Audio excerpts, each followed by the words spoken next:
All right, today we're going over some leg training tips that are specifically for hard gainers, because the last thing you want to have happen is a woman take off your pants and tug on your leg instead. So if you're ready, let's get after it.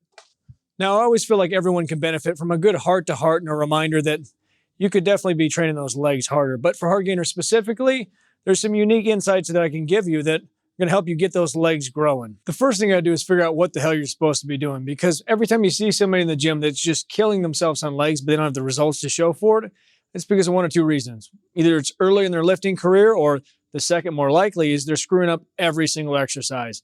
They're moving the weight and not contracting it up. And I know it may seem like an insignificant difference and you probably want to punch me in the dick, but hear me out.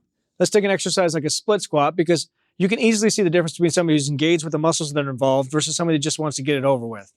Kind of like the way my mother-in-law can tell that I'm just being nice to her because my wife told me I have to, which is fine. Just know that 3 days before she comes, I'm going to be binge watching all the Home Alones and our house is going to be riddled with booby traps. So as you slow down the movement, you can section it out and really get the most out of every part of it. As you go down, you can dictate what muscles you're going to put more stress on and where you're going to exaggerate the stretch. For quads, if you shift that knee over your toe, it's going to stress those quads more. For glutes, if you shift your weight over that working leg, it's going to get more activation in those glutes. If you open up that knee, it's going to force that stretch into those adductor muscles. And not only does it simply affect what you're stretching, but also what muscles you're going to call on when you're ready to contract up. For instance, as you open up that knee, it's going to put more onus on that vastus medialis to get involved as you're driving up. And for the critic that says there's no discernible difference between this and this, I apologize for taking some of your precious time away from World of Warcraft to watch this video. And finally, it's important to be conscious of what you're contracting. If your goal is to get as much engagement out of those quads as possible, then you want to position your foot and body in a way that allows you to continuously fire through that quad and limit the involvement of those supporting muscles. And if you want to turn this into an all-around ass kicker, then you want to get a little transverse movement involved. So at the bottom, you're going to turn towards that working leg, that we can get more of a stretch on that glute and hamstring. As you contract up, you straighten out, drive through that quad, and at the top, you open up even a little bit more so you can flex that glute and then right back down. Now, I know you didn't sign up for a masterclass in split squats, but I think it was important to go into that much depth to make you realize how aware you have to be of what you're doing. You can't continue to throw on some Katy Perry, get under some heavy weight, and do quarter rep squats like an asshole and expect good things to happen. That's one of the reasons I like to have people do compound sets or giant sets, because it forces them to connect with the muscle.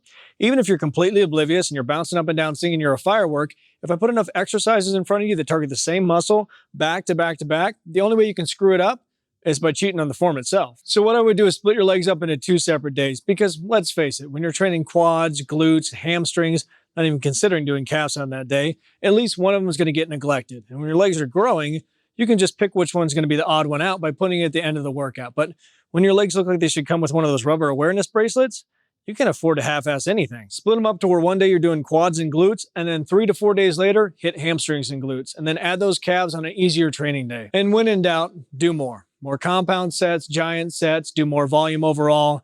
And I've heard people say the reason they're not growing is because you're overtraining. False. I've never met anybody who worked their ass off, trained their legs like crazy, and didn't get great results. Even the people I met who clinically suffered from exercise bulimia have had great legs, because your legs can take it. So if you haven't got a chance to check out the 30-day program, I'll leave a link below. It's 30 days, 20 videos, $20. It's pretty simple. And if you haven't watched these 2 videos, watch those next. But most importantly, subscribe, hit that notification bell, and get after it, get growing. Talk to you soon.